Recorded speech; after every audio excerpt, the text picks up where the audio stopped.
வச்சுக்கிறேன். பின்னாடி சீட்டுக்கு போ. நந்தா, என்ன உயிர் பயம் வந்ததுக்கு அப்புறம் தான் எனக்கு வாழ்க்கையோட இம்பார்ட்டன்ஸே தெரியுது. சரி பின்னாடி சீட்டுக்கு வா, நான் அப்புறம் முடிச்சுக்கிறேன். நந்தா, இப்பதானே லைஃப் எவ்வளவு சீரியஸ்னே புரியுதுடா. சரிம்மா, நீ பின்னாடி நகருமா. டேய், நீ உண்மை லவ் பண்றல்லடா? இது வரைக்கும் நான் கட்ட வார்த்தை திட்டல, திட்ட வச்சிராத. பின்னாடி நகரு.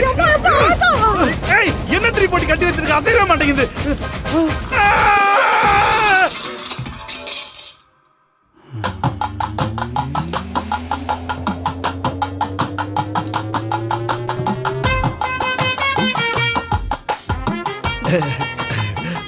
வணக்கம் சார்.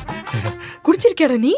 இந்த வீடியோட ஃபுல் வெர்ஷன் பார்க்கணும்னா இன்ஸ்டாகிராம்ல எங்க ப்ரொஃபைல் போட்டோவோட கீழ இருக்கிற லிங்கை கிளிக் பண்ணுங்க. அதை விட பெஸ்ட் ஆப்ஷன் என்னன்னா யூடியூப் போய் TROUSER ன்னு ட்ரவுசர்னு சர்ச் பண்ணி வீடியோ பார்த்துருங்க.